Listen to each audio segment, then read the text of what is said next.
Donc, comme on disait, jusque-là, Yaakov était dans un endroit Kadosh, et, et ensuite, il est arrivé dans un endroit qui n'était pas Kadosh. Et c'est pour ça qu'Akadosh s'est dévoilé à lui, tant qu'il pouvait se dévoiler à lui complètement, comme on l'a vu aussi dans l'histoire de Yona, hein, que Yona il a fui Eretz Israël. On dit mais quoi, tu peux pas fuir Akadosh Baruch Hu? Il avait une prophétie qu'il voulait pas accomplir, on rentre pas tout de suite dans le détail. Mais il a dit bah écoute, je pars d'Israël pour être sûr qu'Hachem ne s'adresse plus à moi. Donc on savait qu'il y avait un lien entre la réception même de la voix divine, c'est pas juste la bracha comme on a vu juste avant, mais même la voix d'Akadosh Baruch Hu, la présence d'Hachem, on ne pourrait la sentir que étant en Eretz Israël. C'est pour ça que Yaakov il a fait ce rêve juste avant de sortir d'Israël. Vera kolma shera, et il a vu ce qu'il a vu. Ve'alchou malachim akdoshim atchiyashav ala be'er.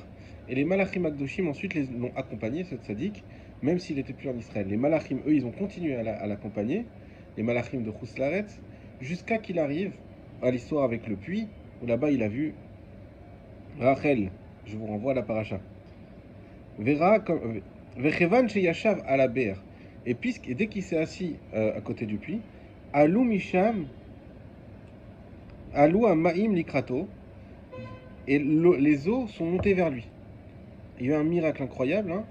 Quand vous allez dans un puits, ben, normalement l'eau elle est en bas. Et ben là, l'eau elle est montée vers lui. Et ça s'est passé de la même manière avec Moshe quand il est parti. Il s'est exilé d'Égypte et qu'il est arrivé chez Yitro. Ben, il y a pareil, il y a eu une histoire avec un puits. Et là aussi l'eau elle est montée vers Moshe Rabbeinu. Kimisham nizamna lo ishto. C'était quoi le point commun entre Moshe et Yaakov à ce moment-là, à part que c'est deux tzadikim mais qu'il y avait deux puits, c'est qu'à ce moment-là aussi, ils ont rencontré leur femme. Hein, et là, c'est quand un siman, à quel point la femme, c'est la source de la bracha dans la maison, puisque le fait que ce soit un endroit de Shidur, Kadosh, alors ça fait que l'eau, instantanément, la matière a répondu à cette réalité spirituelle, et l'eau, elle est montée vers le haut. Ça, c'est le secret, la base de ce phénomène où l'on peut monter. Haber ena ola ela baet shero et a kesher shela leitraberimo.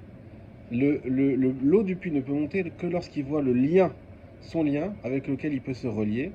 Alors bon, il faut bien sûr, c'est du Zohar, encore une fois, il faut approfondir, mais je pense que dans un premier temps, on peut dire déjà que le lien qui devait se faire entre deux personnes, un lien sincère et kadosh, entre ces deux Ivugim, entre Yaakov et Rachel, entre Moshe et Tzipora, ce lien a fait que on a eu l'eau, et ben, quelque part, par mécanisme, elle s'est mise à monter.